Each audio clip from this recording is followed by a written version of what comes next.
He shattered idols of pride before he ever raised a sword. This is Ali ibn Abi Talib, Lion of God whose courage broke gates, whose justice broke hearts, and whose humility broke the rules of power. When empires demanded ambition, he chose truth. Before the battles, before the sermons, before the sword with 2 points etched his name across history, there was a boy. Mecca in the years before Islam is a city rich in 2 things: honor and survival, tightly governed by clan loyalties and tribal hierarchies. Every action was measured through the scale of ancestry, influence, and poetry. A man's worth was recited before it was lived. Bloodlines mattered more than mercy. Power was traded.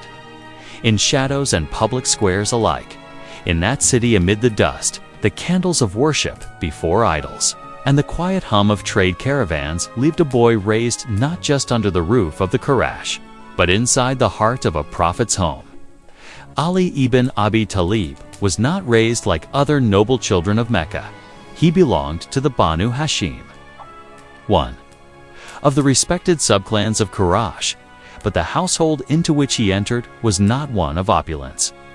When famine struck Mecca, his father, Abi Talib, struggling to care for many children, allowed his young son to be raised by his nephew, the man who would become Muhammad, the prophet of Islam.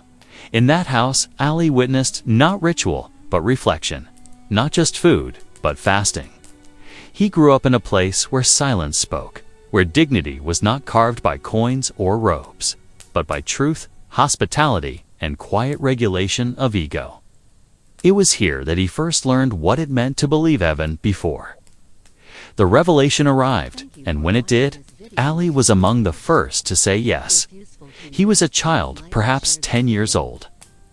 But belief came to him not like a storm, contradicting the world, but like remembering a name he had always known. He did not question the message. He embraced it, understanding it not in arguments, but in stillness. Later, when asked why he followed a man shunned by his people, Ali would reply simply, "God created me before he created the tongue, so I believed before I argued." While others were calculating alliances, Ali stood beside the prophet without calculation. He was young, yes, but not immature. His youth offered him clarity. He saw Muhammad's truth unsullied by the baggage older men carried. And with that clarity, he stepped forward not to win, but to hold. That clarity would face its first mortal test on the night of Hijrah, as persecution in Mecca intensified and the prophet prepared to flee. Plots swirled against him, Qurayshi leaders afraid of his growing influence in Yathrib, later known as Medina, conspired to have him killed in his bed while he slept. The prophet left under divine permission, but someone had to take his place. To delay the assassins just long enough to prevent the trail from heating, Ali stepped forward without hesitation. He curled into the prophet's bed, under his blanket, facing sleep as one faces arrows. The men who burst through the doorway that night did not find their target. But what they did find was the first decisive act of bravery by a boy who valued vision over survival. This act did not make Ali famous overnight. In fact, it barely made a ripple among the deeply tribalized politics of Mecca. But among the earliest Muslims, it burned into memory.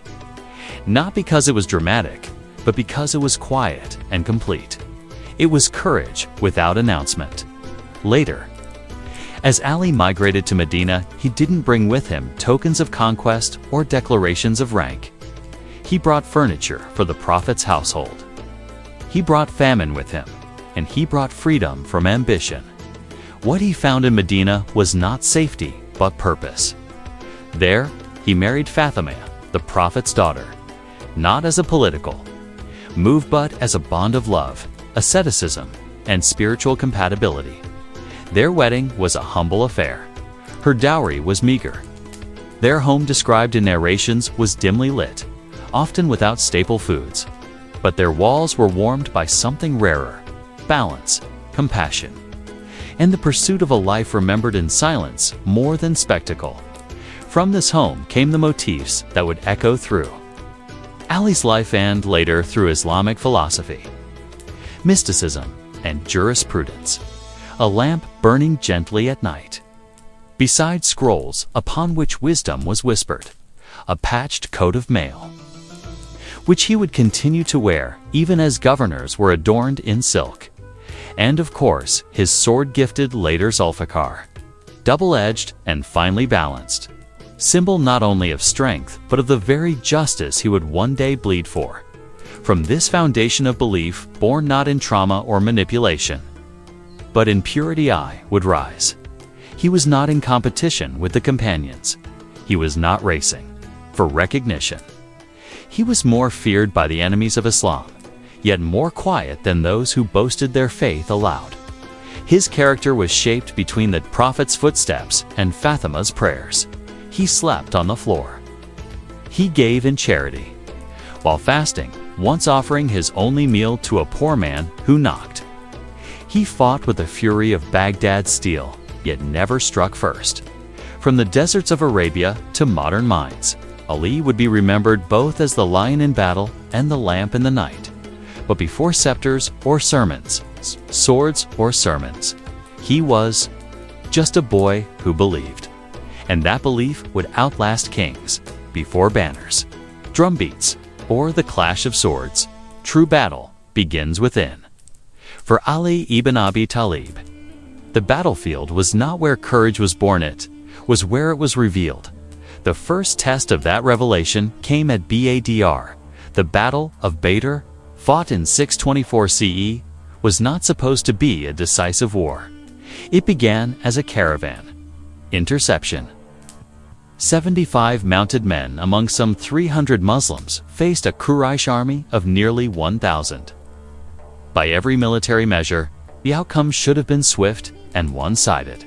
But Badr was not measured in numbers, was measured in belief. Before the main engagement, in adherence to Arab war tradition, single combat was initiated. 3 champions stepped forward from Quraysh: Utbah ibn Rabi'a Shaba and al-Walid. From the Muslim side, 3 stepped to meet them. Among them was Ali, barely in his 20s, wielding his sword with strength and poise, sharpened not just by iron but by discipline. He engaged al-Walid directly.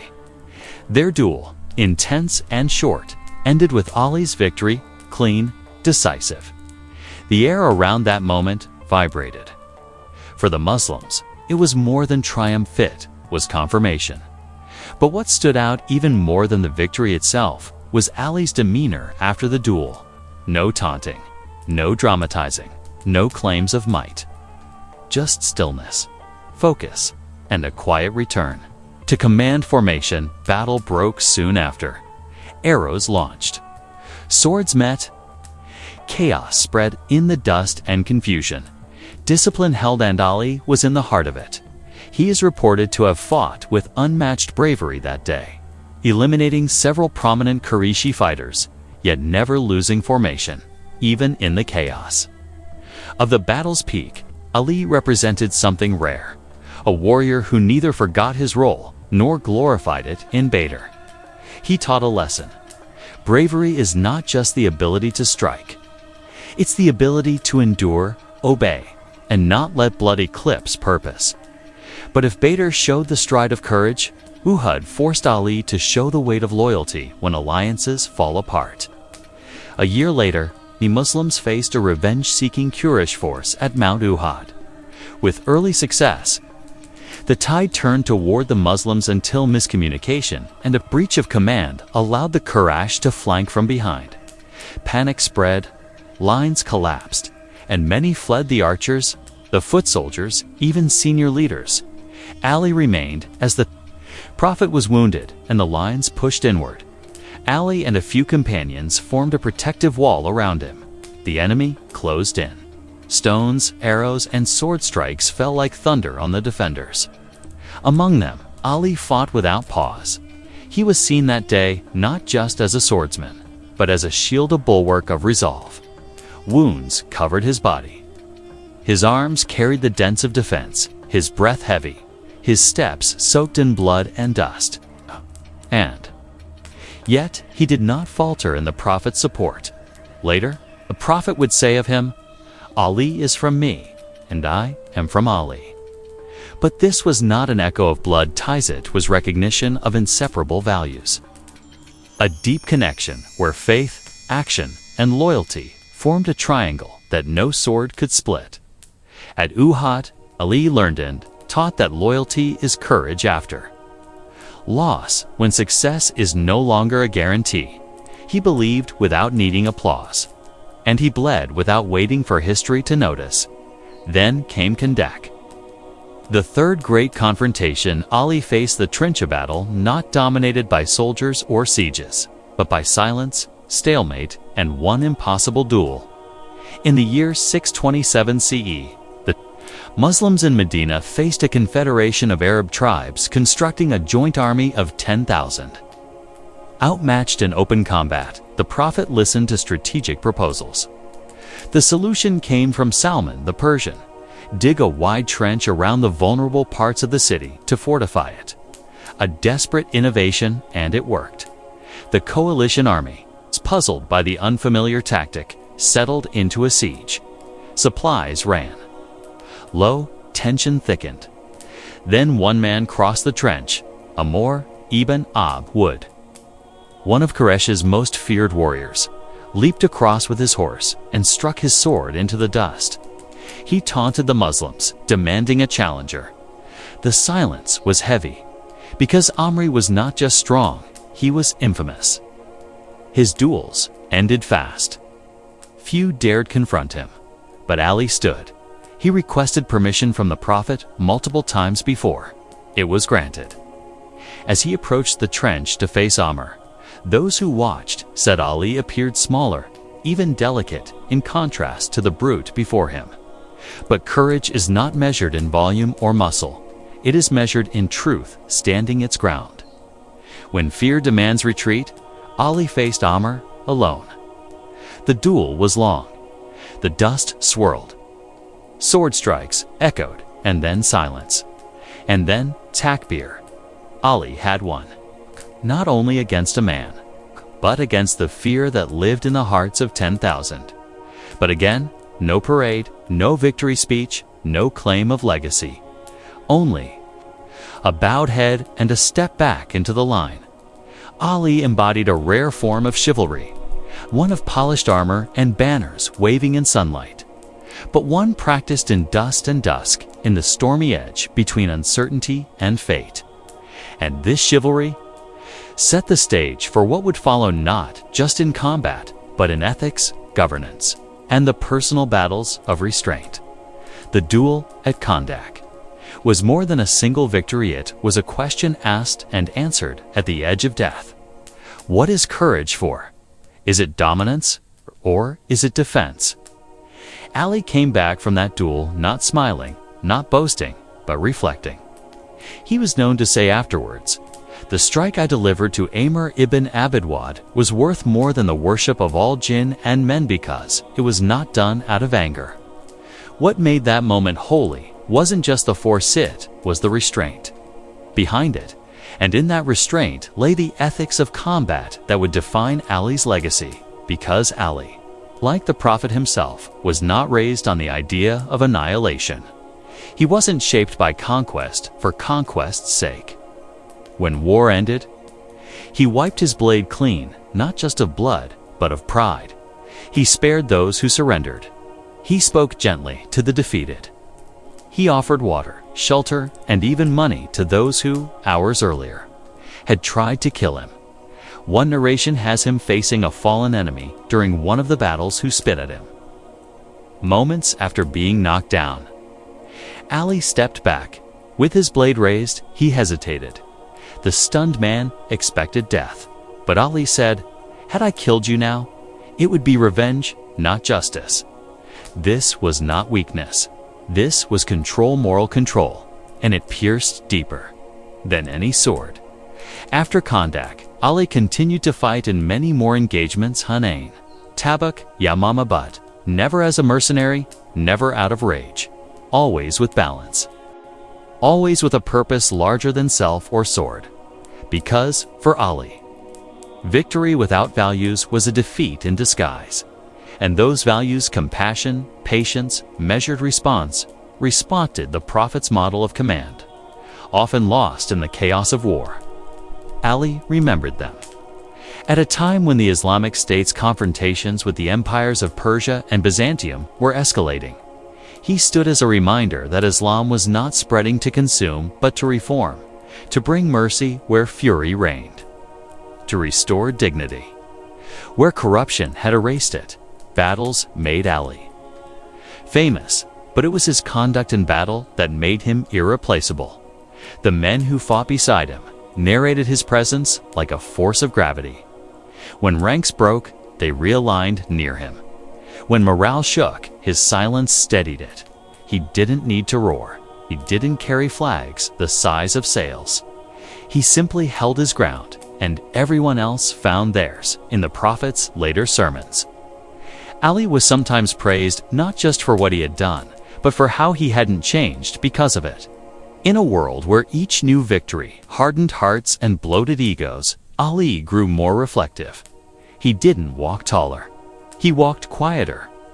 Years later, when he would assume the caliphate, this early groundwork would shape everything: how he judged disputes, how he addressed governors, how he wrote letters, and how, when war returned in the civil conflicts he never wanted, he wept before striking.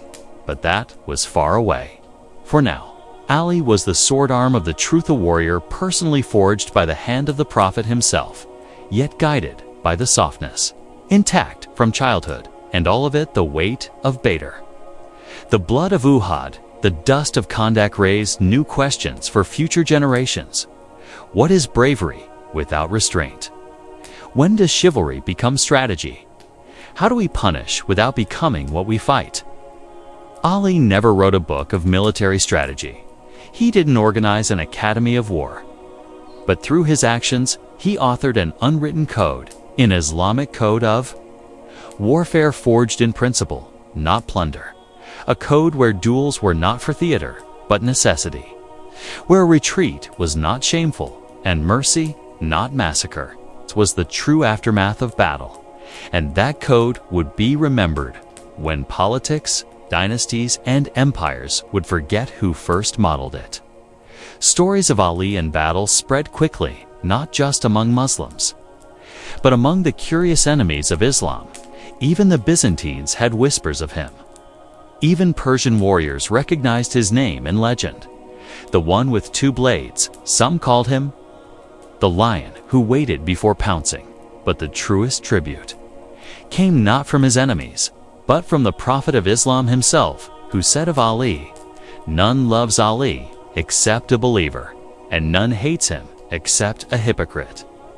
The one who stood when others measured, the one who refused when others rushed, the one who struck only when justice had been fully weighed.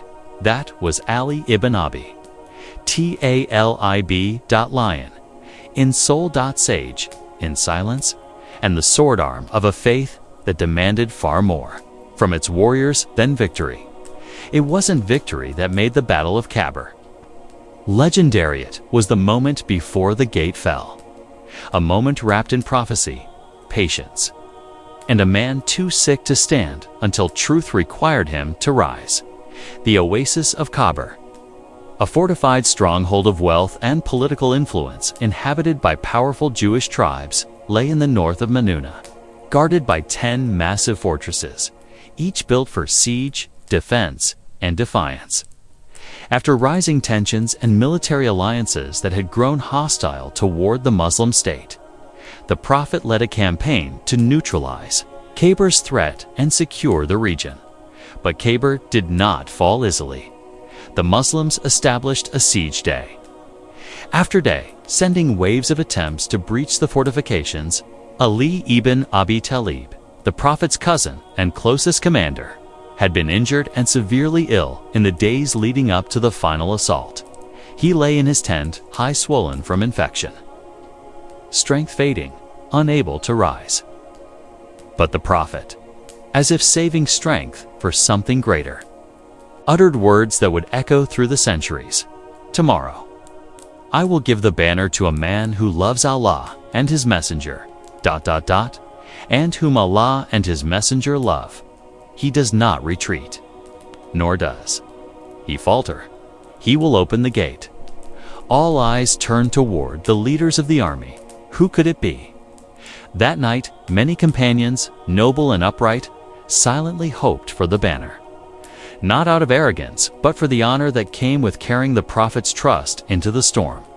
But in the morning, 'twas Ali, still unwell, still weak.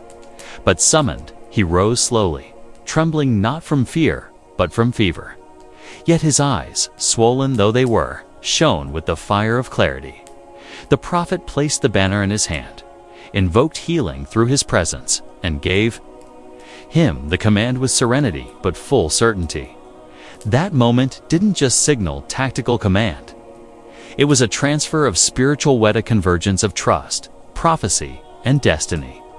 The Muslims watched as Ali, barely recovered, mounted his horse. Not rushed, not roaring, but resolute at the gates of Alchemist, one of Khyber's strongest fortresses, stood Murhab, a towering warrior known in Arabia for brutal combat, iron weapons, and deep armor. His presence was intimidation itself, clad in black iron. Marhab came forward and thundered, "Khyber knows indeed that I am Marhab, armed with weapons and strong when war comes." Ali did not shout back. He responded calmly, in verse, "I am the one whose mother named him Haydar, like a lion of the jungle, fierce in combat." And then, without theatrics, they clashed. The silence shattered. The ground rated, blades sparked, shields cracked. Reports of this duel are found in multiple historical sources, with consistent echo on its speed and decisiveness. Struck with Zulfiqar, his double-edged sword, and Morhab fell. The morale shifted instantly, but the story that rose next would become one of the most debated yet inspiring elements in Islamic war literature. The Gate of Khyber. During the ensuing combat, the drawbridge or gate to the fortress reportedly collapsed or was removed not by mechanical siege or team effort, but by Ali himself. Year later, narrators would say that Ali lifted or ripped away the gate entirely with his bare hands and used it as a shield during the battle. This moment became mythic, not in the sense of fiction, but in its symbolic power. Different sources frame it differently. Some say the gate was lifted and hurled. Some say it was used as a ramp or a shield. Some say 7 men tried to move it afterward, but couldn't. Was it literal? Was it poetic? Was it physical strength emboldened by divine force? Ali never clarified. He didn't stand in front of the mosque the next day and say, "Did you see my strength?" Because for Ali, it wasn't about physical feats, as he once said. Later in life, the strongest man is not the one who breaks steel, but the one who breaks his desire. And Zulfiqar, his sword, wasn't just steel, it became a symbol of balance, of justice, of the burden of war carried without ego. The double edge of that blade reminded every narrator that Ali did not relish bloodshed. He believed in precision, not destruction. When Khyber's walls finally crumbled and the fortresses surrendered, the Muslim army was ready to take the city. But Ali was not quick to claim revenge. The Prophet, guided by divine mercy, declared peace terms with the Jewish leaders, those who surrendered their arms and agreed to remain as cultivators of the land, contributing half their yield. Ali supervised their protection. Not one child was harmed. Not one sanctuary desecrated. Not one insult flung at people broken by war. Governance began not with fire, but with firm agreements and pragmatic rulings. Ali, once battling with blade, now executed justice with ink. And thus, Khyber fell. Not only through force, but through faith channeled into action. Khyber had fallen, but Ali's work was just beginning. For many warriors, victory is the final pursuit. But for Ali ibn Abi Talib, it was only a gateway, a threshold into something more difficult. Just leadership in the shadow of conquest, as swords were sheathed and tents rose outside the battered fortresses. The surviving population of Khyber farmers, merchants, leaders stood before a new power. The land was theirs. No longer. The walls, once their pride, now symbolized their defeat. But what followed surprised even the most skeptical.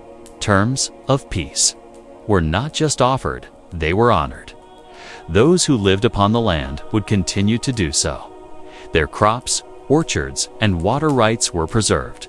They would farm, live, and carry out their customs, so long as the agreed tax portion of their agricultural yield was offered to the treasury of the Islamic State. And this wasn't forced silence. Reports indicate that many among the Khyberites were astonished that their religious institutions were untouched. Their synagogues were left intact, their teachers spared, their dignity preserved in defeat. For Ali, the sword carved the way, but it was mercy that filled the gap afterward. This conscience extended beyond tolerance. It was enforced protection. Ali ordered that no soldier interfere with personal property, that no one harm a cultivator, returning to tend his trees, and that no deals be broken even by accident. Justice was not reactionary. It was policy. At the center of it all was Zulfiqar, Ali's double-pointed sword. Not merely a weapon, but a symbol. Its depiction, sharp, symmetrical, elegant, began to appear on linens, seal rings, banners, even in stylized calligraphy. But among scholars, the legacy of Zulfiqar was debated less around its physical design and more around its meaning. What did a sword with two blades represent? Justice that cuts both ways. Truth balanced between extremes. Power restrained by responsibility. 2. Ali, it was all of these wrapped in silence. Strength that spoke when speech failed, and stopped when mercy began. Centuries later, poets and mystics would use Zulfiqar to describe the battle between the ego and the soul. That true conquest is not when one defeats another, but when one defeats himself in the moment of advantage. That is the blade Ali carried. And it's no coincidence that after Khyber, his prestige as both commander and legislator soared. The Prophet himself made a prayer after the battle. "O God, I love Ali, so love him, just as at Badr and just as at Kandak." The praise pointed not only to actions, but to character. As the Battle of Khyber ended, the political ripples grew. Other Jewish settlements in the region sent envoys, choosing treaties rather than resistance, preferring the just terms of Ali's command to the inevitable cruelty of imperial sieges they had known. Even Christian tribes along the northern borders observed Khyber's outcome not with fear, but with calculation, knowing that if war did come, the victors would offer something Byzantium rarely had: firm promises and discipline in their aftermath. Khyber, for all its legendary status, wasn't Islam's largest or bloodiest campaign. But the way it ended, with lines of law written into surrender, with land negotiated rather than burned, and with leadership that honored the defeated, set the tone for future policy across wider regions soon to follow. Syria, Palestine, Egypt. If Ali had glorified war alone, that victory could have changed him. But it detoned to Madinah the same man. No fanfare, no wealth seized. And when people congratulated him, his reply was brief: "We did only what was required." That statement, understated, held the moral code of a state and the enduring humility of its lion. Years later, that memory would haunt his opponents.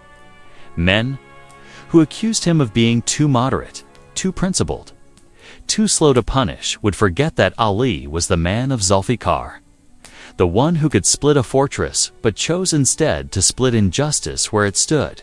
He could dominate, he just didn't need to. That was power. That was Khyber, not just a battle won, but a civilization restrained. Ali ibn Abi Talib's sword drew lines on battlefields, but his pen drew the boundaries of justice, known to many for his battlefield courage. Ali's truest battlefield may have been the parchment and the pulpit where his mind, not his muscle, changed the course of Islamic civilization. While others built rule through armies, Ali built it through words, measured, deliberate, sharp as Zulfiqar, but aimed at ignorance, not flesh during and after the prophets. Lifetime Ali served frequently as a judge and advisor. His rulings became benchmarks not for forceful authority, but for clarity, consistency, and unshakable fairness.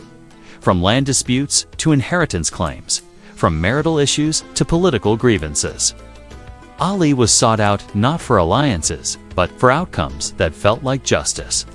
One of his most well-known judgments occurred when two men approached with a stolen coat of arms. Each claimed it was his. Ali asked for evidence. The first man brought witnesses.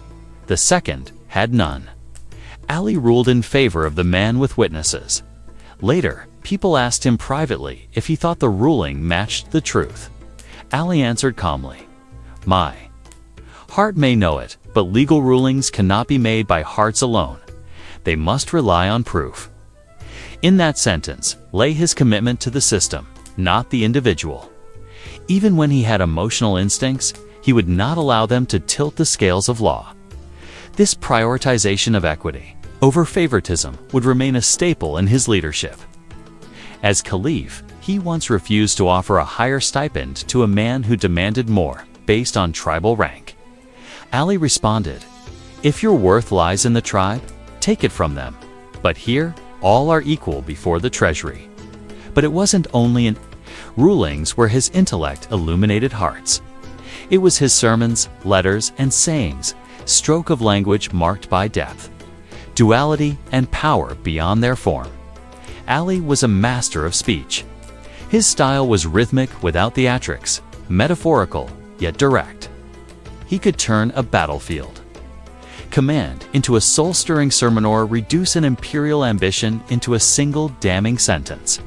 He once said, "Do not be a slave to others when Allah has created you free."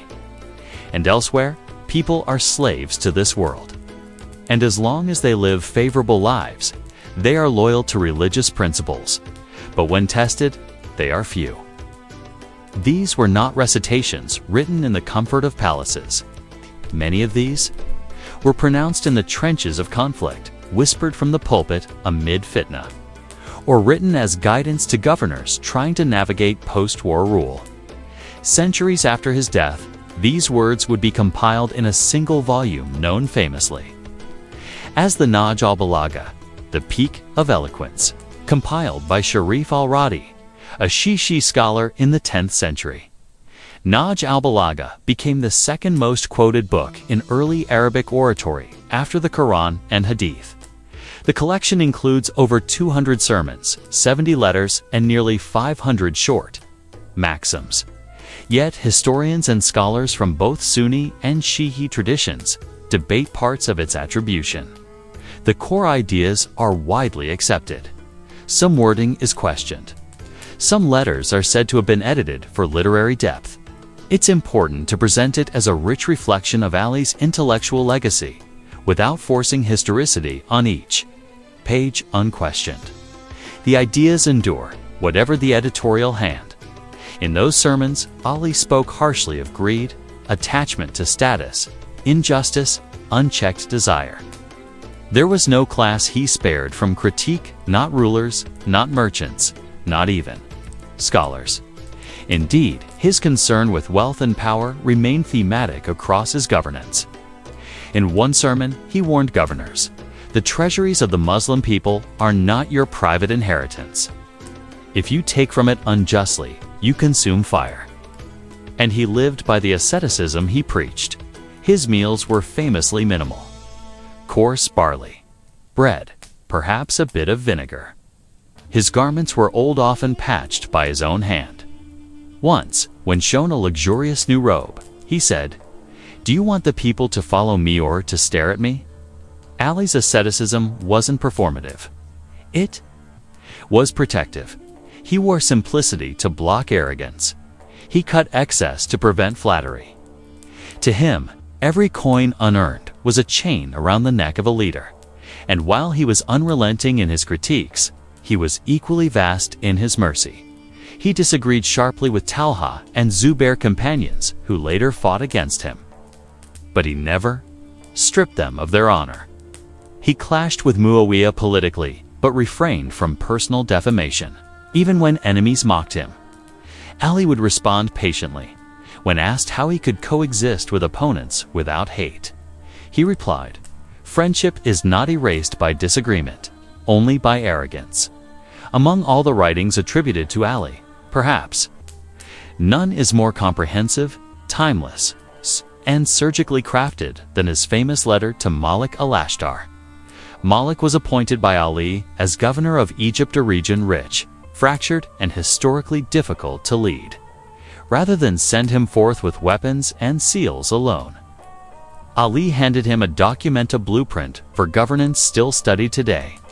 The letter begins not with instructions, but with a philosophy. Let your heart be filled with compassion, love, and kindness for your subjects. Do not stand over them like a ravenous beast who thinks of them as prey. And from there, the guidance deepens. He advises him to treat all people equally. Regardless of religion or class, they are either your brothers in faith or your equals in humanity. Ali advises fairness in taxation, gentleness in correction, vigilance in judiciary management. Even meals of the governor are scrutinized. His rest, his presence in public, the visibility of his humility, all detailed. This is not politics. This is moral accountability codified in leadership. He doesn't just remind Ashtar of what to do. He reminds him who he is, a servant before being a ruler. And that legacy did not end with the letter. It echoed to this day. Modern legal scholars, ethics professors, and even secular human rights circles reference the letter to Malik as one of the earliest surviving texts of rights-based governance. Its articulation of justice is not abstract. It is practical, enforceable, and filled with compassion even for those who would later oppose him. Ali's mastery was this. He did not fear holding power, but he feared being changed by it. He once said the most regretful person on the day of judgment will be the one who preached righteousness to others while forgetting it for himself. That fear of hypocrisy, of ego, of self-deception drove Ali's entire style. His time was spent more in reflection than in planning conquest. He was aware of time's passing. Caging, grief, and the thinning of old packs occupied his mind. He would say, "Time wears us down and hides the faces of once familiar friends beneath its dust." To him, time wasn't merely a passage. It was a teacher, a test, a mirror held before the soul. Ali's sermons often touched on the weight of mortality. He would remind his people and himself that graves do not respect wealth, and that names outlive breath only when actions earn them.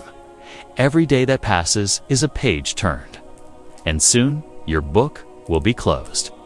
Let its chapters be worth the read. Despite this awareness of death, he never spiraled into despair.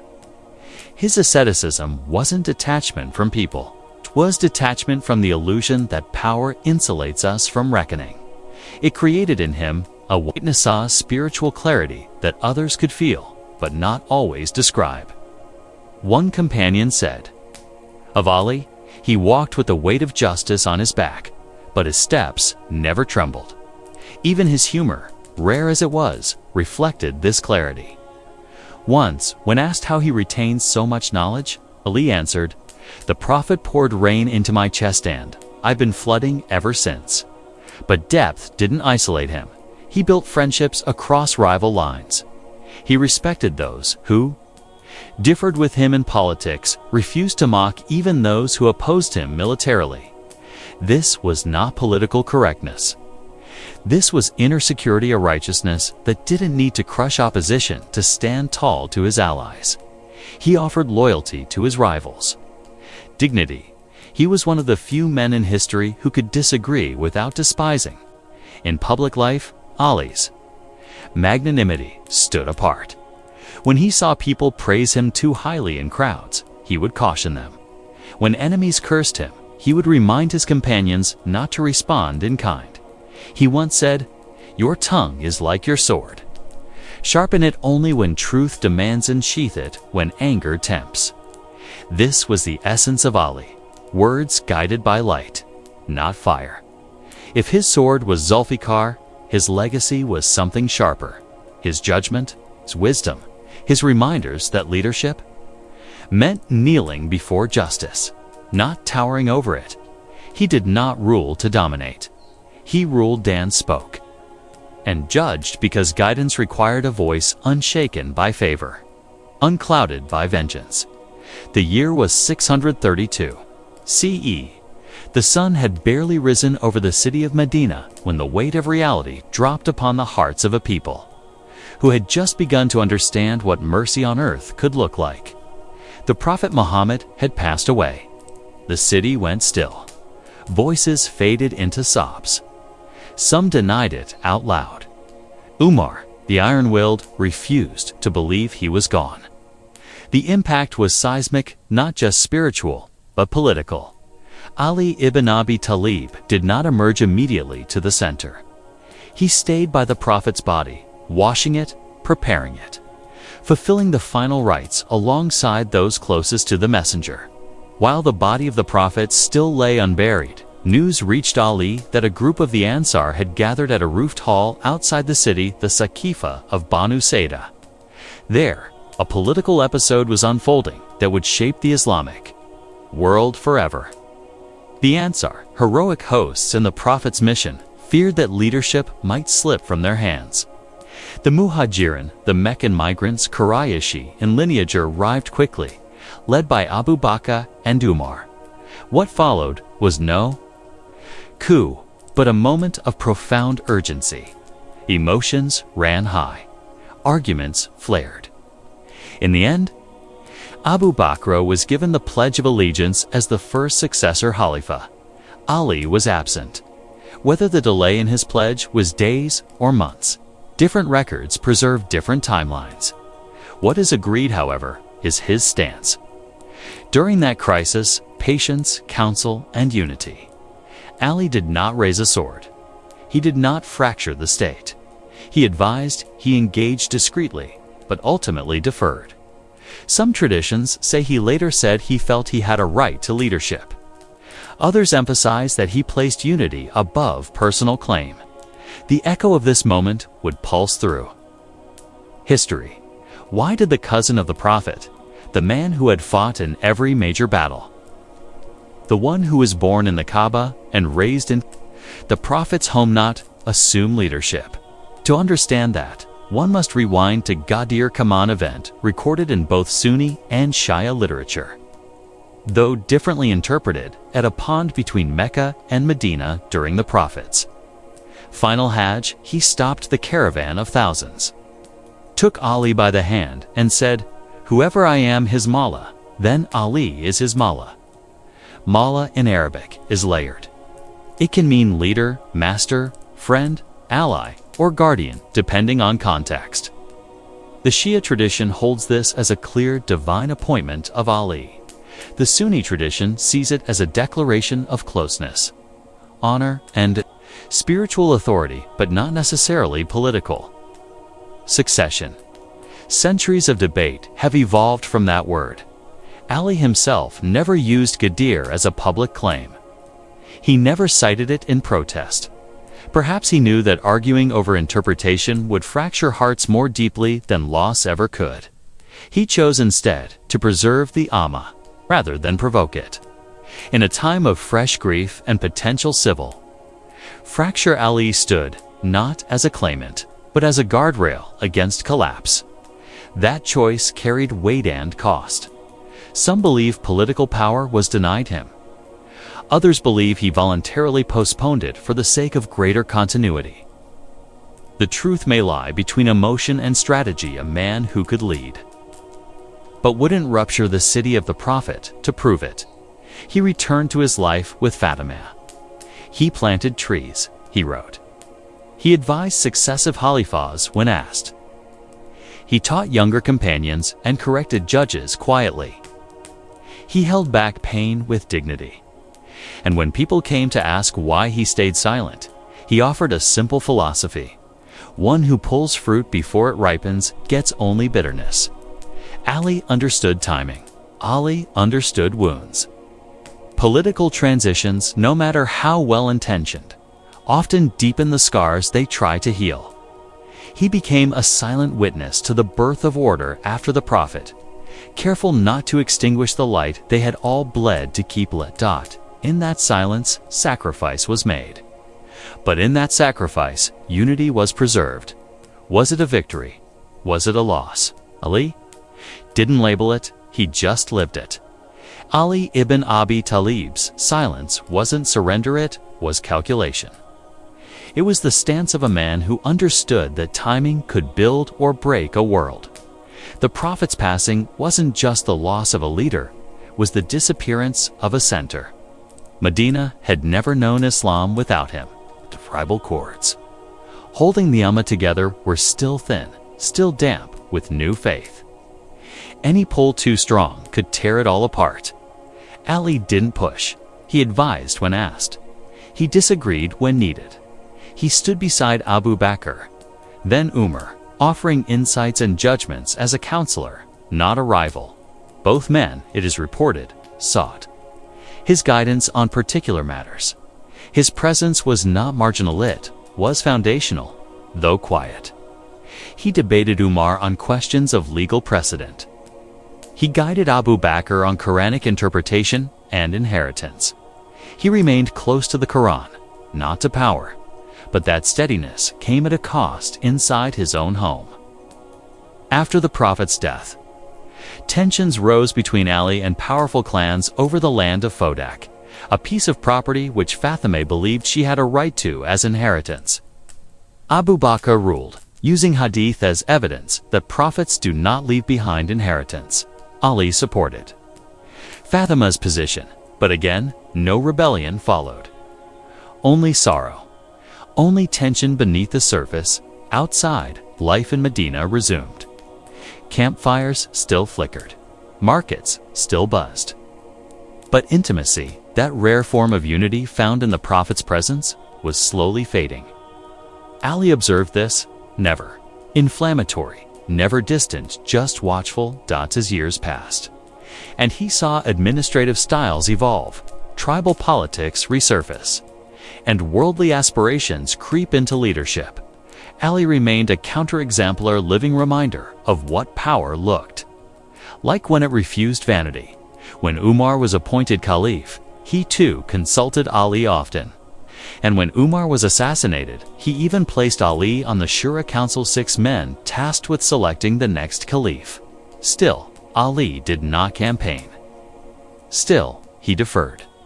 Time passed and each new generation of Muslims debated more. What was preserved in Ali's choice to wait, and what was lost?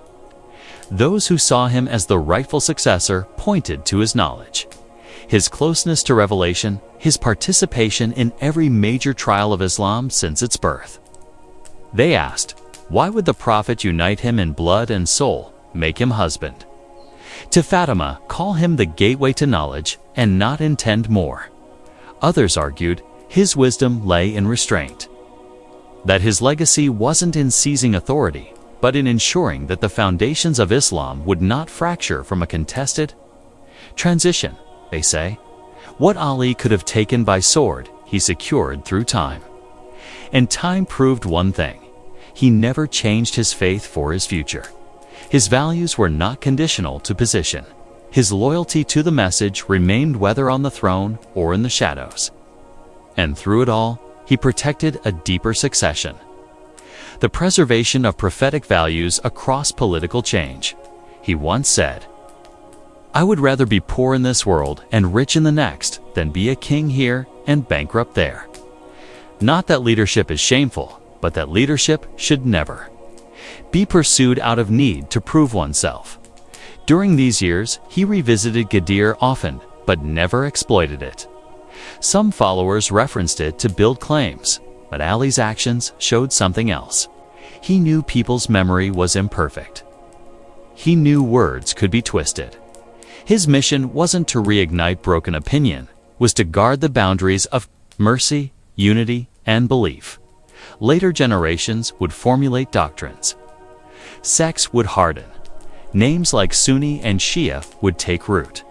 But in this early moment, the raw moments after the messenger's passing, was intact and protective of peace, not divisive dogma.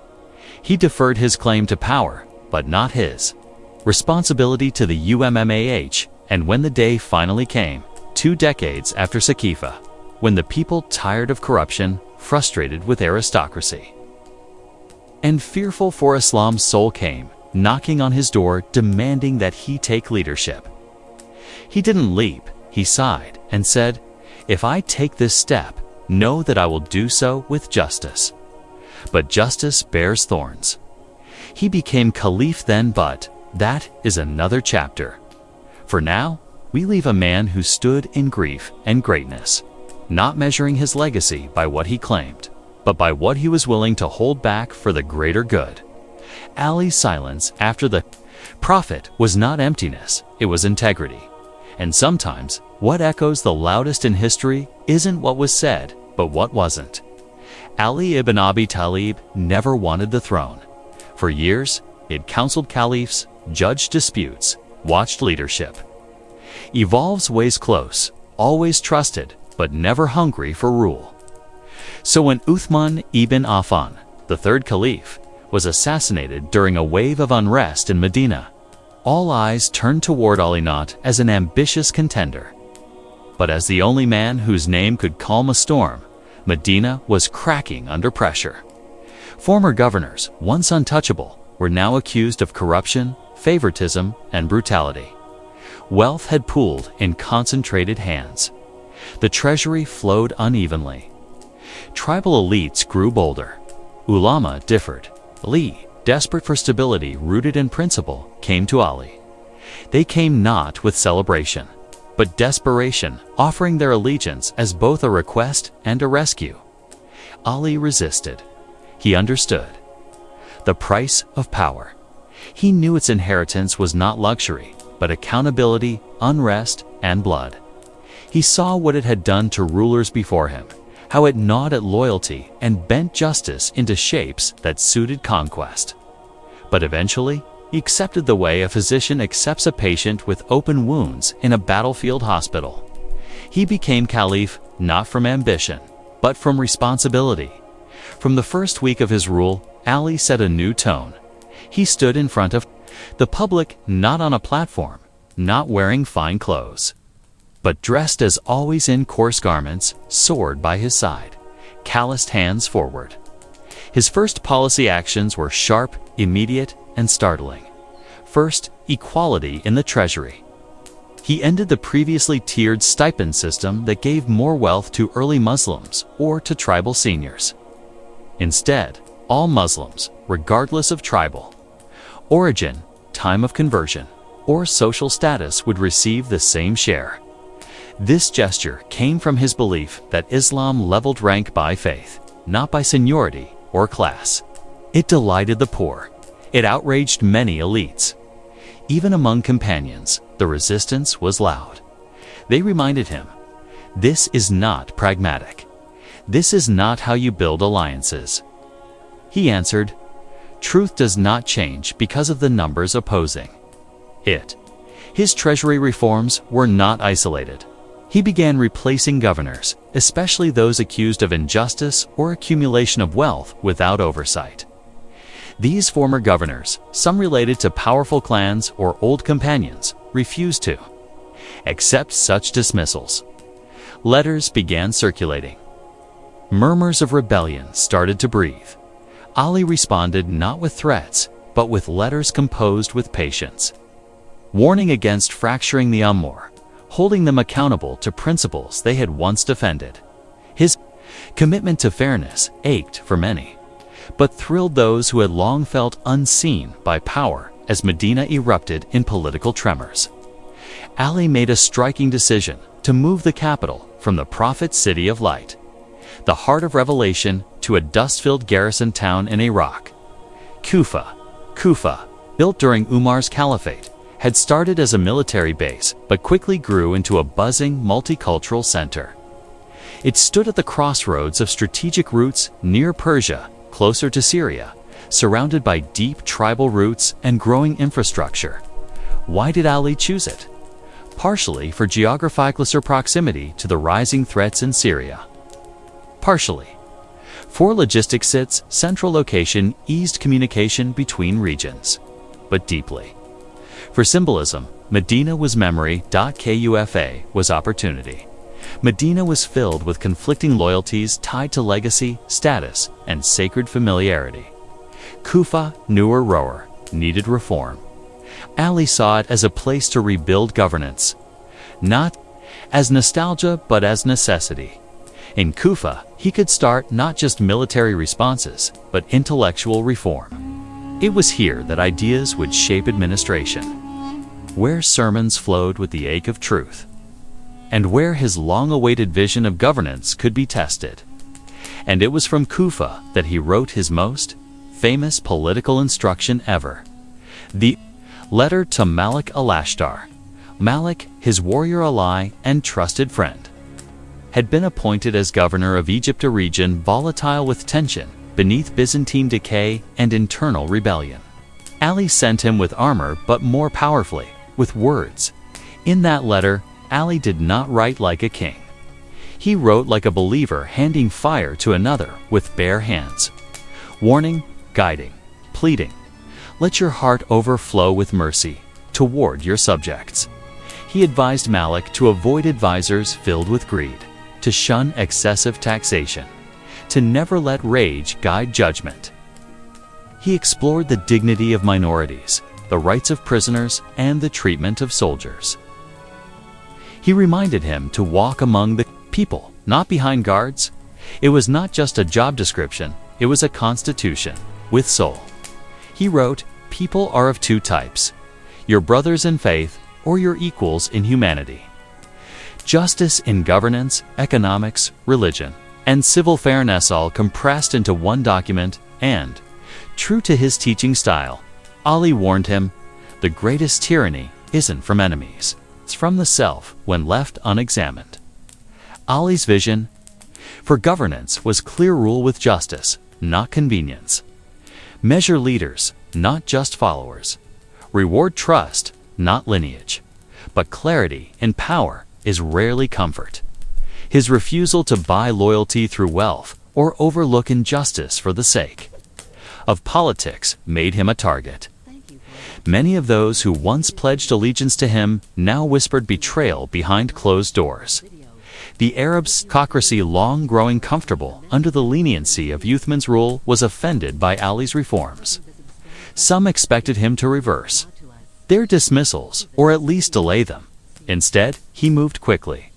Those accused of embezzlement were removed. Those with ties to unjust governors were warned. Those in love with influence were alienated. What Ali built in Kufa was a civil society unlike any other city of its time, place where the markets were regulated not by class, but by fairness, where Friday's sermons analyzed the morality of rulers rather than just reciting ritual, where governors were dismissed if they gained a reputation for arrogance, even if no clear crime was proven. But every just move seeded resistance. The former governor of Syria, Muawiyah ibn Abi Sufyan, refused to step down, backed by notable Umayyad elites. He challenged the legitimacy of Ali's caliphate, citing the murder of Uthman as a crime left unpunished under Ali's rule. Despite Ali condemning the killing and inviting the perpetrators to be tried when order returned, Muawiyah's narrative spread that Ali did not avenge Uthman. Behind this accusation was a truth no one wanted to face, that punishing Uthman's assassins without collapse in Medina was impossible in those early days of power. but nuance rarely wins in public tensions. Letters passed back and forth between Ali and Muawiyah, brilliant, sharp, and loaded with theological force. Ali pleaded for unity. Muawiyah called for retribution. The pen clashed before the sword. Back in Kufa, Ali focused on building not just structures, but consciousness. He emphasized education, moral awareness, and judicial accountability. In courts, judges were tested not on lineage, but integrity. In mosques, debates were not silenced, but moderated. His sermons were not empty praise, they were warnings. Told citizens to question him publicly. He stood in masjids and asked them, "If I, or correct me." He was not building an image, he was forming a generation. But that generation was caught between three fires: those loyal to Ali's justice, those swayed by political propaganda from Damascus, and those determined to distort Islam for power. And as Ali defended truth, he became more alone. He knew governance based on principle comes with a second sword, a sword carved from loneliness. He would say, "The hardest truth is to stand for right when it costs you friends." Even among companions, old loyalties shifted. Some defected. Some doubted. Tribes negotiated with coins, not convictions. The treasury waned as Ali refused to bribe tribal chiefs into silence. Kufa grew tense. Conflicts with Egypt, Syria, and Basra loomed. Letters became lines in the sand. Still, Ali focused on his governance charter, the one he had first laid out to Malik, now echoed to others. His administration insisted on equal taxation without tribal favoritism, public audit of funds open, access to courts regardless of status protection of minorities, and DMI rights, no forced conversion under policy expansion, only when diplomacy failed. Not for land or pride, these were not gentle slogans. They were disruptive realities to people used to conquest and centralization. Through it all, Ali remained accessible. Men could stop him in the street and speak without fear. No royal guards. No marble gates. The palace of the caliph was a rented home. When dignitaries entered expecting gold pillars, think saw books and hearth smoke. One man from a rival faction once entered and asked, "Where's the caliph's court?" Ali pointed behind him and said, "It disappears when people don't speak." The truth inside it? All of this unfolded in the growing shadows of civil war. He knew confrontation was nearing. He knew power was stretching thin. He knew that soon the pen would no longer be enough. Zulfiqar might speak again, but before the blade, there would always be words. Ali never abandoned his belief that the Ummah must be led by those who command character, not just cavalry. And when asked why he remained firm even as opposition grew, he answered, "I do not fight for power. I fight for the truth, even when it trembles." His rule in Kufa was not long yet, would be marked by intense conflicts, rebellion, and tragedy. But in that stretch of years, Ali planted something deeper than governance. He planted an intellectual tradition, a way of seeing leadership as a weight, not a privilege, a way of building law out of principle instead of power, a way of judging success not by expansion, but by balance. When future generations asked where the vision for leadership in Islam began, not politicized, not dynastic, but ethical and comprehensive, they were told. The letter from Ali to Malik. When they asked how to test a ruler, they quoted Ali, "Judge them by how they treat the weakest beneath them." And when they asked what kind of sword builds a just civilization, they remembered this. The sword that Ali wore was sharp but never drawn for pride. It is one thing to take power, it is another to wear it and still sleep on the ground. Ali did. Both. Ali had long known that revolutions leave behind loose ends and unanswered questions, misplaced anger, old wounds masked as loyalty. But he hadn't expected they would march against him in the form of people he once loved and respected. Among them were Talha and Zubair, companions of the Prophet, men of known truth and valor. and with them was Aisha, the Prophet's widow, the mother of the believers. That these names would one day rise on the opposite banner was not only painful, it was unthinkable, but Islam was no longer just principle. It was politics now. And with Uthman dead and justice demanded, lines were soon drawn. The events that led to the Battle of the Camel began with a grief the entire Ummah felt. The murder of Caliph Uthman, slaughtered in his home by a group of rebels after weeks of unrest, fingers pointed in every direction. The assassins vanished into the crowds. The confusion left no time for closers, only blame. Many, including Aisha, Talha, and Zubair, believed Ali had been too slow or perhaps too careful in punishing those responsible. That belief lit sparks that turned into the flames of an armed march. Ali, now Caliph, knew the truth was more complicated. The killers had come from various regions, were embedded in factions, and arresting them in that fragile moment would have ignited instant civil war. Still, opponents demanded action, and when they saw none immediate, they rallied. Talha and Zubair, reportedly frustrated after being removed from powerful postings, joined the protest. Aisha, informed of Medina's unrest while traveling, turned back from pilgrimage and aligned with their call. Not to own the caliphate, but to seek justice for Uthman. They gathered an armed force and set their course toward Basra. Letters were written, alliances formed. Some joined out of loyalty to the companions. Others, seeing chaos as opportunity, simply chose sides. Ali did not meet their anger with anger. He sent letters. He held back troops. He offered negotiation and pleaded for remembrance that all of them had fought together, prayed together, and buried the Prophet side by side. His goal was to stop the conflict before it began. But momentum is a dangerous thing. It feeds on its own movement. Ali left Kufa and moved toward the south with a force not of vengeance, but of responsibility.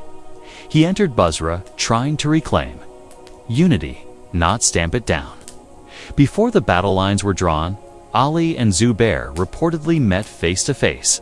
Zubair, who had once fought beside Ali at Badr, listened as Ali reminded him of a moment years before when the Prophet had said to Zubair, "You will one day stand against Ali and you will be on the wrong side." The words hit like thunder. Zubair's hand dropped from his sword. He left the field, and later he was killed not in combat, but while retreating, by a man acting outside Ali's command. Whatever hope remained crumbled. A final attempt at peace was made that night. Some narrations say negotiations were nearly successful. That both sides, weary from pressure and emotional weight, almost saw the absurdity of their tension. But then fighting broke out, reportedly ignited by factions seeking to sabotage reconciliation. Swords rang before sunrise. And before Ali could stall it, the battle had begun. It was not war as he knew it. This wasn't a battlefield of enemies. It was a battlefield of brothers and sisters. The sound of the Quran echoed from both sides. Warriors hesitated before striking. Tears mixed with sweat. The companions of the Prophet, who had fought shoulder to shoulder for decades, now stood opposite each other in a fight none truly wanted. At the center of Aisha's camp stood a camel. Her mount, which had become the visual anchor of her position, protected fiercely on all sides. It became the rallying point of her army.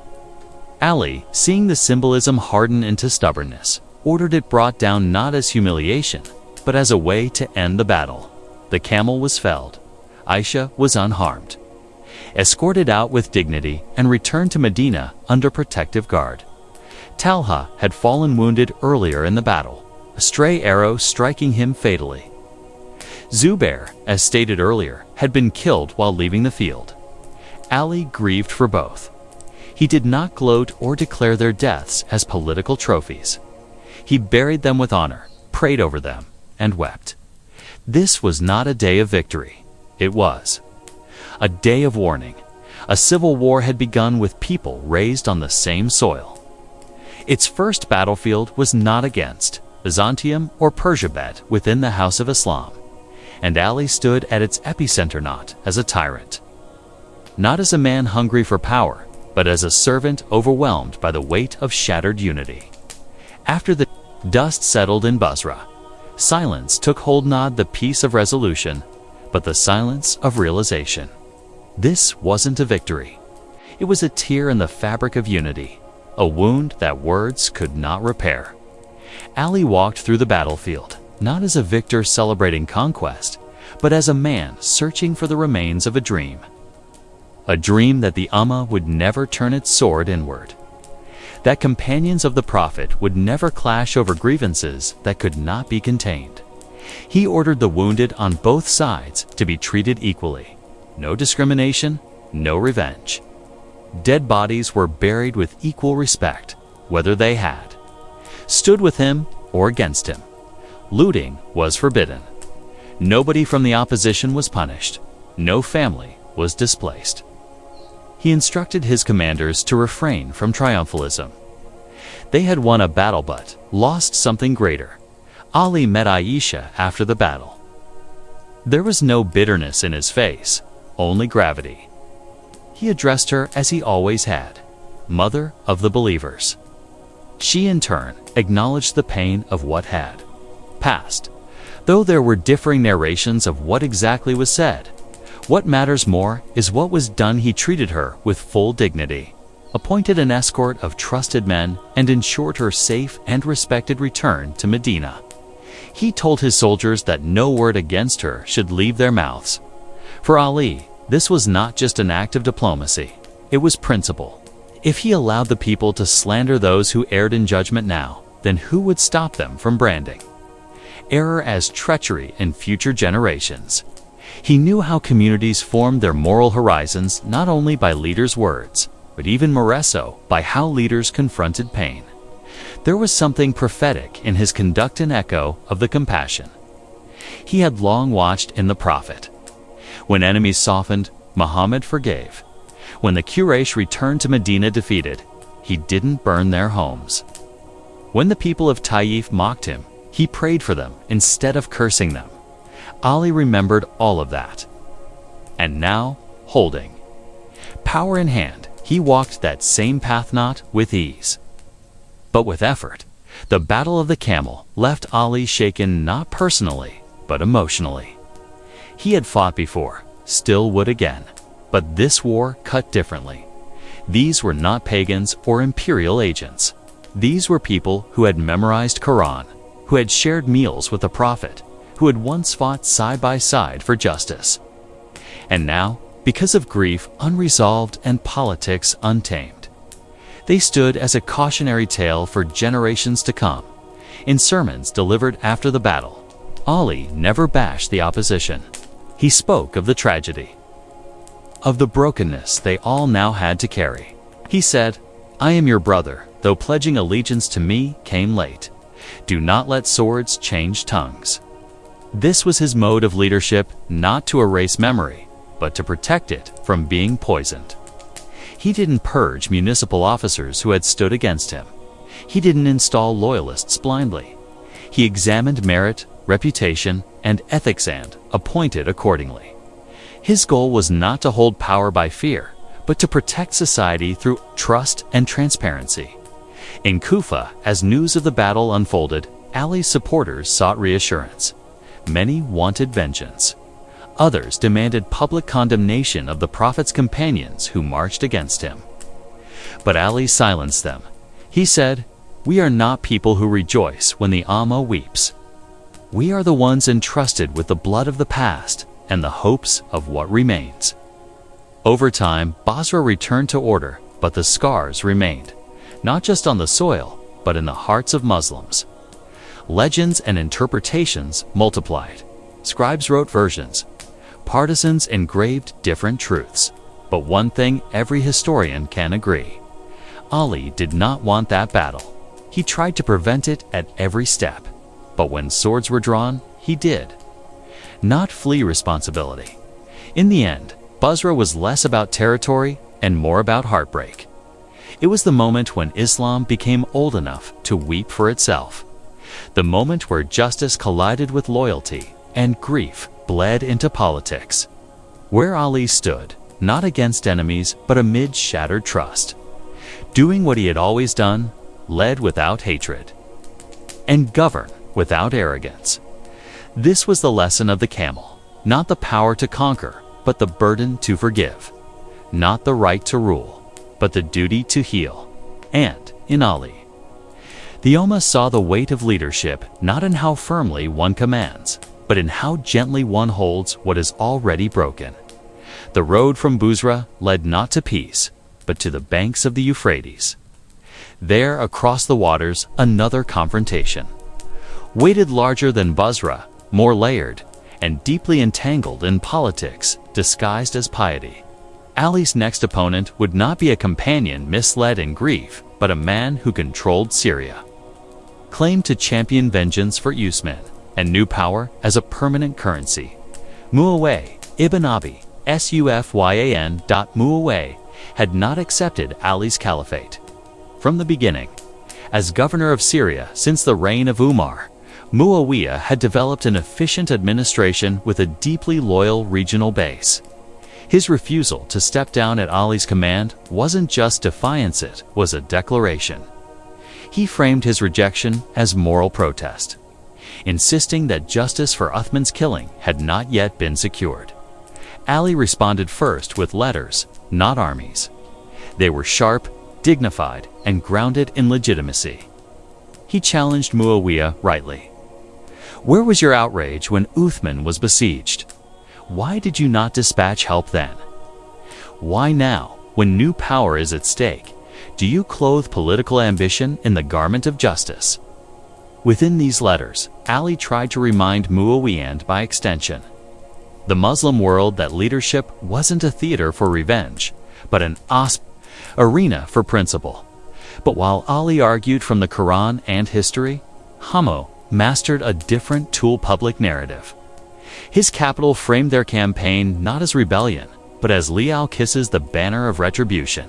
Scribes, poets, and preachers across Syria built a case around selective memory. Uthman's death, Ali's proximity to the rebels, the need for blood to purify blood. Letters turned into silence. Silence turned into movement. Two armies met at a region called Siffin, near the Euphrates. What began as a brief standoff bled into weeks of attrition. Camps dug in. Waterways were contested. Decisions were avoided. And all the while, tension thickened. Ali remained steady. He patrolled the camps himself. He addressed the soldiers directly. Even after battles, he would walk among the injured. His presence meant something to those who followed him.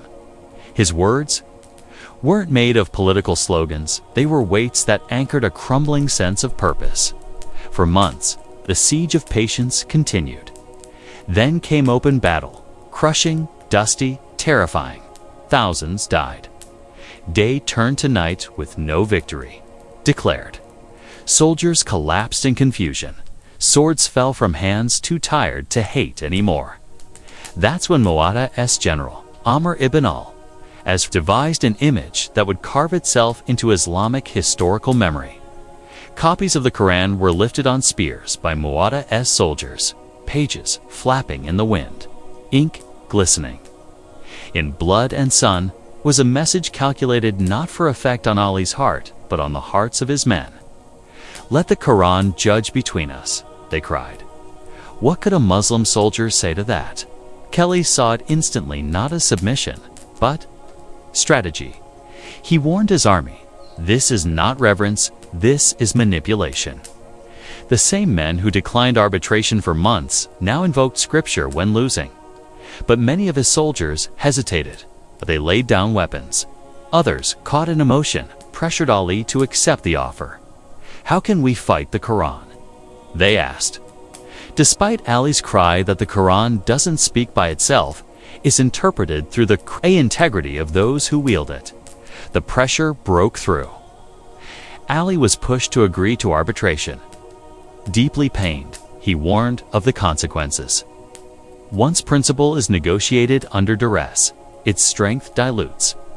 2 arbitrators were appointed: Abu Musa al-Ash'ari from Ali's side, respected but politically, naive, and Amr ibn as from Muawiyah's side, sharp and deeply calculating. Together, they were tasked with issuing a verdict. But politics, when dressed as peace, rarely delivers truth. Whatever transpired in private between the two, the public outcome baffled many. One narration claims that Abu Musa, speaking first, declared both sides deposed for the sake of unity, only to have Amr then contradict him and declare Muawiyah the rightful ruler. Whether this story unfolded exactly as told varies by historian, but the consequence remains uncontested. Ali's authority weakened, and Muawiyah claimed a moral upper hand, not by war, but by exploiting the optics of religion. This moment at Siffin did not just mark a military pause, it marked a moral crisis. For many who followed Ali into war on the premise of justice, the sight of their leader coerced into arbitration by his own army seeded doubt. From this confusion, another fracture was born: a group of extremists who broke off from Ali's camp. Entirely they were the Khori, from the Arabic root khrj, meaning to leave. They declared Ali had committed a grave sin by accepting human arbitration in Allah's matter. They rejected not only him, but all who disagreed with them. Their righteous anger was uncompromising and soon violent. What began as a fight for justice had now become a battlefield layered with betrayals, splinters, propaganda, and broken trust on all sides. Ali walked among it all, grieving. He had not changed, his values had not moved. But he understood the tools being used against him were no longer swords. They were symbols, twisted into blades sharper than steel. Ali's greatest enemy at Siffin was not Muawiyah, was weaponized ambiguity. In a battlefield where every sword had scripture behind it, truth itself became fragile. Honor was wrapped in rhetoric. Justice was claimed by all. And Ali, even in clarity, found himself surrounded by shadows. After the arbitration fiasco, disillusionment spread across the ranks. Muawiyah, though not officially declared caliph, claimed moral legitimacy. His control over Syria strengthened. Egypt grew restless. Rebels whispered across the provinces. Ali, still rightful caliph, now found his authority underminable not by strength, but by spin. His enemies had learned how to win without drawing the blade. His own soldiers had not only questioned the command, but questioned the truth. The worst of this fallout materialized in the form of the Khawari. Once part of Ali's camp, they had broken away, disgusted with the decision to accept arbitration. In their eyes, any human judgment in a religious matter was a violation of Tawhid. "There is no rule but God's," they cried, forming their own camps, issuing their own fatwas, and declaring even revered companions as kafir. They were pious, zealous, furious, and murderous at Nahrawan. They took lives, ambushed civilians, declared Muslims apostate, and threatened the very foundations they once swore to defend. Ali had no choice. He sent letters first, inviting them back, reminding them of their roots, offering forgiveness and reason. Some returned, many did not. And when the Kharajite offensives grew violent, Ali marched to Nahrawan and defeated them in battle. The cost was sorrow, not triumph. He called them brothers who went too far. He prayed for the misguided even after the battle had ended. His heart remained steady, but heavy in Ali's view. The real test of leadership was surviving the distortion of sacred principles. And that test rarely chose one moment to torture men over years. He once said, "The right remains right, even when left alone, and the wrong, clothed in 10,000 banners, is still wrong." As these cracks continue to spread, the work of historians grew complicated. Sources diverged. Sunni and Shia accounts of Siffin emphasized different parts of the story. and early historians like al-Tabari, Waqidi, and others collected chains that told multiple, sometimes contradictory opinions. Even the famous image of the Quran on the spears, while widely accepted, is pictured differently across traditions. Some see it as betrayal, others as a call to peace. This is the challenge of Siffin. It is not remembered by its dates, but by its dilemmas. The chain of events tested more than strategy, it tested sincerity. It became the battlefield of gray. And for Ali, clarity was both his burden and his refuge.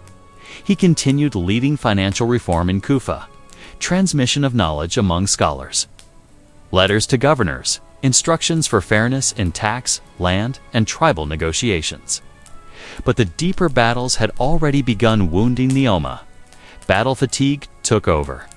Political fatigue followed.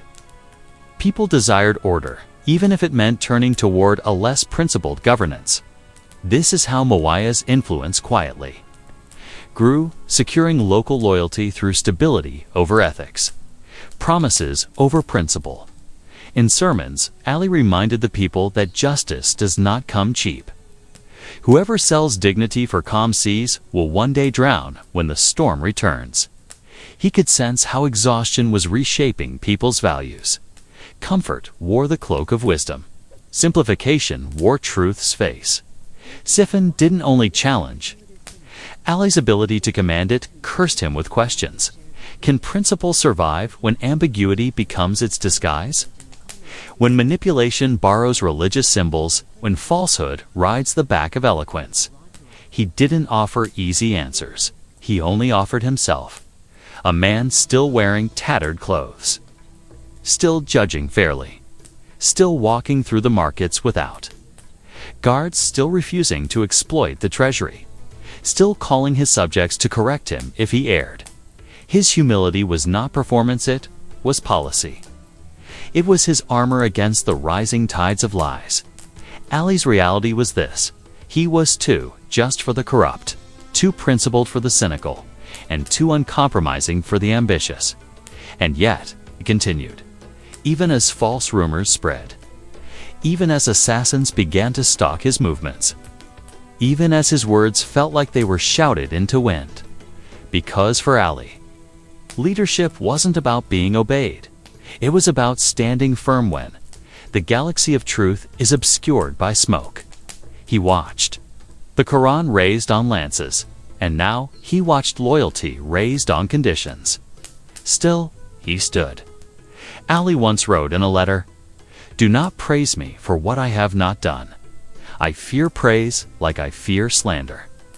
And I seek from you neither love nor power, only that when I walk, I do not walk alone." At Siffin, he stood mostly alone, but behind him walked history.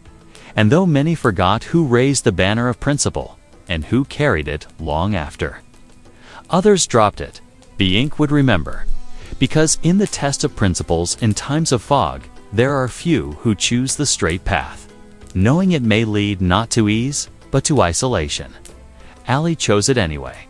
Before the clash at Nahrawan, Ali tried something unusual for a man about to face an army that called him a disbeliever. He didn't sharpen strategy first. He didn't provoke his generals. Instead, he sent emissaries, then letters. Then came himself face to face with a group of men who had once stood behind him in prayer, shoulder to shoulder, swords sharpened, in his name. Now they faced him in defiance. These were the Kharijites, former allies turned rebels who claimed that Ali had violated God's command by accepting human arbitration at Siffin. They accused him of selling truth for politics. And so they declared him and all those who followed him as kafir, outside the fold. Ali responded not with rage, but with sorrow. He stood before them publicly and said, "We were brothers once.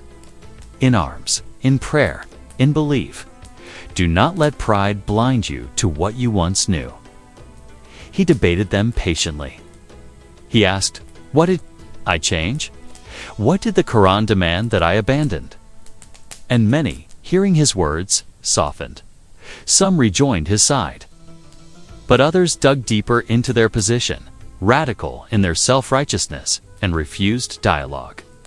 They believed judgment belonged to God alone, but failed to see that interpretation of his command still required human sincerity and discipline. When it became clear that militancy would not cease and violence continued ripping through innocent townspeople, Ali took his army and advanced, not with vengeance, but with resolve. Before fighting, he instructed his soldiers one last time: do not strike first, do not slay the wounded, do not finish off those who flee. Fight only those who fight you. The Battle of Nahrawan was quick but brutal. Ali's experienced and disciplined fighters quickly overwhelmed the Kharajite ranks, who were largely composed of idealists, not tacticians. When the dust settled, Ali did not celebrate. He looked out over the dead and said, "Woe to you, misguided ones, you shook the branch hoping for fruit, but pulled it out by the roots." Even after their rebellion and extremism, Ali mourned them. Because his grief wasn't tied to their hostility, it was for what they could have been. What the Ummah lost when rigid hearts overcame listening ears. Nahrawan was unlike Siffin or Basra. This time, Ali had no conflict in judgment. The Karagites had turned their zeal into blades and struck at civilians. Stopping them was necessary. But still, he carried the weight. He understood that injustice festers when obedience is demanded without understanding, and misunderstanding of sacred text, when untempered by humility, becomes more deadly than any sword. In the months that followed, the cracks within Kufa deepened. Whispers grew darker. Support for Ali remained, but exhaustion lingered. Ali's refusal to act unjustly made him noble but politically isolated. He refused to kill those who opposed him, but hadn't taken up arms. He refused to appoint governors who would bribe tribal leaders, and he refused to defend himself through populism. In a world leaning toward shortcuts, he stood as the last long road. Amid these tensions, a plot began to rise. 3 coordinated assassins, influenced by radical Kharajite rhetoric, planned to simultaneously kill Ali, Muhaweh, and Amr ibn al, as in an attempt to purge what they saw as corruption on all sides. Only one succeeded. On the morning of the 19th of Ramadan, as Ali walked to the mosque of Kufa for dawn prayer, a man named Ibn Muljam waited in the shadows. As Ali prostrated ensued, the assassin leaped forward and struck his head with a poisoned sword. The blow was deep. History records that his words, spoken as blood flowed, were these: "By the Lord of the Kaaba, I am successful." Out a cry of pain, but a sigh of return. He was carried to his home, his head bleeding into a cloth soaked with centuries of dignity. For 2 days, he slipped between pain and clarity. In these final moments, the man who had been the Prophet's cousin, his son-in-law, the warrior of Badr, the judge of Medina, the writer of letters that shaped political ethics, now dictated his will not to a state, but to his sons, to Hassan and Hussein. He offered not strategies for rule, but principles for life. Be mindful of God. Keep order in your house. Be a voice for the oppressed. Care for your neighbors. Guard the orphan. Share your food. Do not chase the world, it will flee you. Do not grieve over what passes you by.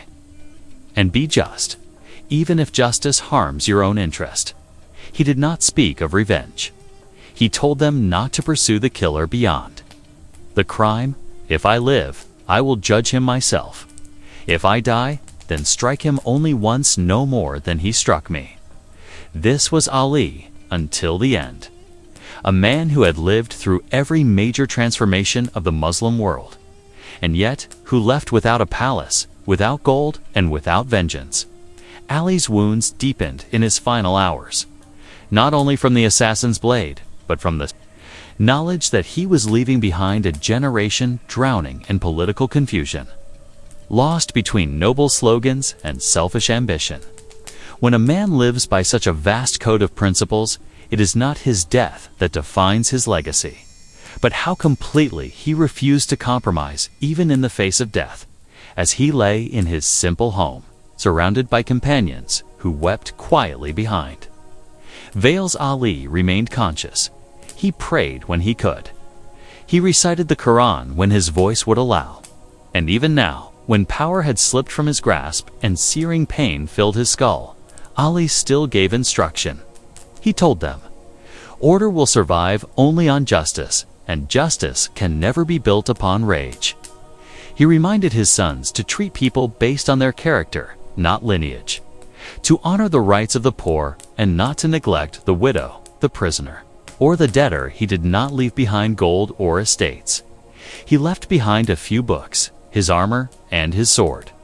When asked how to divide his belongings, he instructed, "Bury me at night, in secret. Let my grave be known only to the righteous." His reason was clear.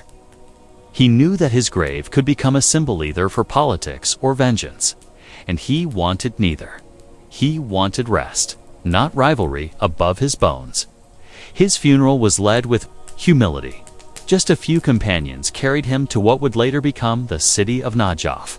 There, between the earth and the knowing skies, they returned the Lion of Allah to the soil. No monument was built, no banners raised, only a silence that would echo across centuries. Years later, the grave would be honored and identified. Najaf would become a sanctuary. His name would flourish not in the castles of caliphs, but in the prayers of thinkers, jurists, mystics, and seekers. His words would outlast regimes. His sermons would be compiled in pages still debated with awe. And his principles would be visited as if they were a living river. But in those early moments after his death, there was grief, an aching kind. Among his closest companions, there was no political roadmap, no grand plan for revenge. Just sorrow and a sense that something sacred had been lost, because Ali was not just a warrior or a ruler. He was a mirror, the man who reflected what leadership could look like when stripped of ego, greed, and brutality. He didn't merely teach about justice, he bled it.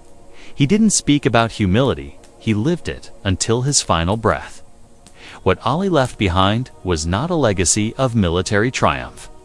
It was a legacy of uncompromising moral clarity. From Nahrawan to the day of his death, he showed the terrifying strength of someone who would rather be abandoned in truth than surrounded. By compromised loyalty, his sons would carry his legacy forward, Hassan with patience, Hussein with sacrifice. The generations to come would break into schools, sects, camps, slogans. But in the middle of it all stood Ali, not belonging to one group yet, claimed by all. His name became a symbol for justice, in pulpits, for courage in poetry, for mysticism, in Sufi orders for intellect and theology, for resistance and political theory. But he didn't need all that. He only wanted the one. He said once, "I saw nothing but that I saw Allah, before it, within it, and after it." That was his compass. And that's why, even in politics, he never strayed too far from the light. His will did not include an empire. It included mercy, a whispered dua, and a promise that even if others abandoned the path, he would not. He died a ruler, killed while praying. He died with less wealth than many governors under him. He died leaving behind more wisdom than any ruler before him. He died forgiven, even by those who once stood against him. Because who can curse the man who never cursed? Ali's last moments were not loud, not dramatic.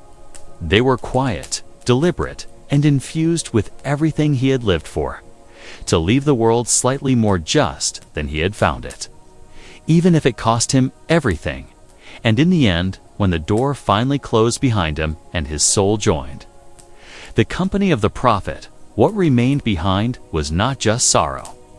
It was instruction that the higher road is always there, but few walk it.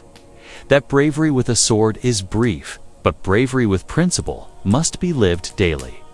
That justice even when alone, changes more hearts than armies ever could.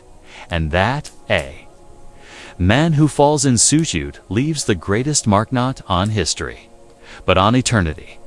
Ali ibn Abi Talib was buried away from public sight, but his presence never left the public conscience.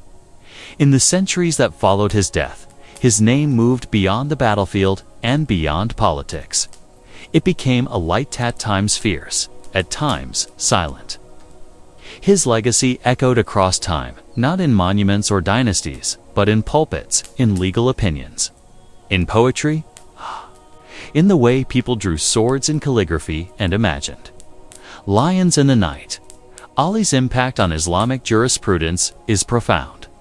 Though he never codified a school of law himself, his ideas, judgments, and ethics became foundational sources cited across major schools Sunni and Shia alike. The Maliki, Hanafi, Shafi, and Hanbali traditions preserved his qada, his rulings as authentic references when speaking about matters of equity, criminal law, and judicial integrity. When judges debated how to weigh circumstantial evidence or apply ethical limits, they turned to his decisions for clarity. It was not just his verdicts that mattered, it was his process. He drew not only from legal sources, but from consistent moral reasoning and balance. Legal doctrine, of course, bases much of its framework through his teachings directly as the first imam and source of divine guidance. But even beyond sectarian identity, scholars across regions and madhabs affirm that Ali was a pinnacle of fiqh, built on sincerity. Imam Abu Hanifa reportedly called him the most knowledgeable of this ummah in judgment. Ibn Taymiyyah, himself critical of many things, still listed Ali among the most just and righteous rulers. For all the divides that history imposed, Ali remained a thread of unity, showing that truth, when spoken loud and lived humbly, can be preserved even in disagreement. But Ali's echo wasn't confined to the courtroom. It moved into spaces of devotion and mysticism. The early Sufi orders often traced their chain of transmission called silsila through Ali. To them, he was both the gate of knowledge and the secret within the gate. His words about intention, his warnings against the ego, his commitment to silence before speech all became the pillars of Tazkiyah, the cleansing of the soul. Orders like Qadiriya, Chishtiya, and others referenced his wisdom in matters of inner jihad. He once said, "The most difficult battle is the one within. The greatest courage is breaking your own pride." To these seekers of truth, Ali was not just a jurist or warrior. He was the blueprint of disciplined strength. Sufis saw in him the balance between outer command and inner surrender, between the readiness to act and the willingness to forgive. This idea fed into the tradition of future with the spiritual chivalry of Islam. Futua was more than heroism. It was a way of being, generous, loyal, patient, noble in conduct, regardless of status. And Ali was its standard bearer. He fought not to kill, but to stop injustice. He gave without expectation. He spoke less than he knew. He never sought the first blow, but bore pain without retaliation. His sword, Zulfiqar, became the symbol of fuge, would double to remind its bearer to strike only when both courage and ethics align. It represented force, balanced by fairness. Art caught hold of this symbolism quickly. Across centuries, from the walls of Cairo to the seals of India, from Persian miniatures to Ottoman banners, the image of Zulfiqar flourished, not just as a physical weapon, but as an icon. Split at the tip, its form became a metaphor for dual virtues, strength and justice, or power and restraint. Calligraphers drew his name or weapon in shapes that blended into animals, often lions. The lion itself was forever paired with Ali. His childhood name, Haidar, meant lion. Descriptions of his bravery on the battlefield made the animal an apt metaphor. But as poetry evolved, the lion changed character. No longer just a beast of war, the lion became the symbol of nobility and spiritual might. He who moves with dignity, who protects without vengeance, who stands alone without wavering. That is what the lion stood for. Later poets would echo this. Rumi described Ali as the warrior whose blade did not rise for anger. Iqbal would write of Ali as the voice that echoes in the courage of the righteous. In the Persian language, Ali became Shi Khuda, the lion of God, not just for his strength, but for what he refused to do with it. And here, Ali's image becomes something different from other icons of early Islam, where Khalid ibn al-Walid thunders across history as the sword unsheathed, and where Umar ibn al-Khattab commands the image of law and authority. Ali is something rarer, light, not loud, just present. He doesn't storm the page or rule it. He glows in it quietly. He is the strength that whispers instead of shouting, the ink that says more than the sword. If early Islamic history were a great poem, Khalid would be its war cry, Umar its spine, but Ali would be its soul. Ali's legacy refused to be caged in one tradition, one region, one sect. Even as history broke into factions Sunni, Shia, rationalist, mystic, his example remained shared. Scholars cited him, poets praised him, jurists followed him, and saints wept at the echo of his words, and not because he claimed to own the truth, but because he lived as though he was always in its service. What made Ali's memory so enduring was not just what he did, but how little he sought to be remembered for it. In an age where rulers etched their names into stone, Ali's legacy was written in actions, not signatures. He was never doctrinal. He never asked people to swear allegiance to him beyond what conscience required. And yet, doctrine grew around his conduct because it stood so clearly apart. Even his opponents, many who once fought him in political battles, passed down his words as wisdom. They taught their students to follow his clarity, even if their politics had once diverged. Ali's sermons, especially from the Nahj al-Balagha, are still quoted in courts, pulpits, classrooms, and homes. His letter to Malik al-Ashtar is assigned as reading in introductory political science and leadership classes in universities around the world. His analogies have become part of Muslim linguistic DNA. Of the tongue, he said, "It is like a wild beast. If you don't chain it, it chains you." Of anger, it begins in madness and ends in regret. These are not just quotes, they became principles, short enough to carry in one's memory, deep enough to last a lifetime. Even in mourning, Ali taught. After the passing of the Prophet, he refused to publicize his grief, but carried it like a private lantern. When his wife Fatima died, he buried her at night in accordance with her wishes. No fuss, no display. Her grave was left unmarked, yet it became one of the most sacred sites to later generations.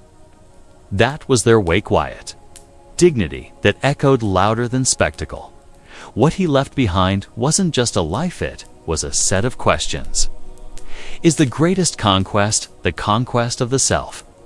Why is it that the most just rulers attract the fewest allies?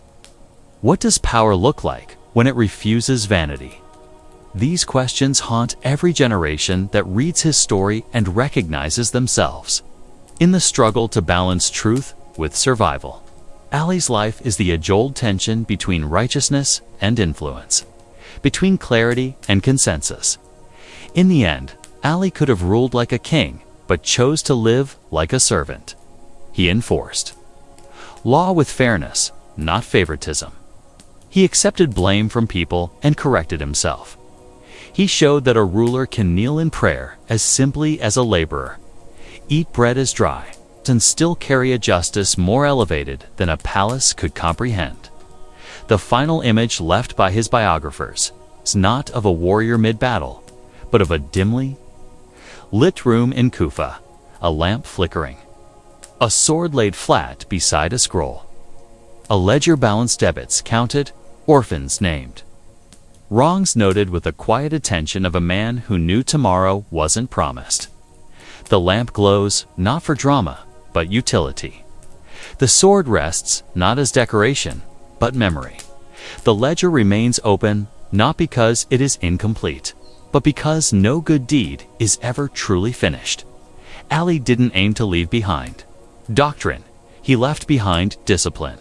He didn't preach to win arguments. He spoke to keep hearts clean in a world rushing toward corrosion.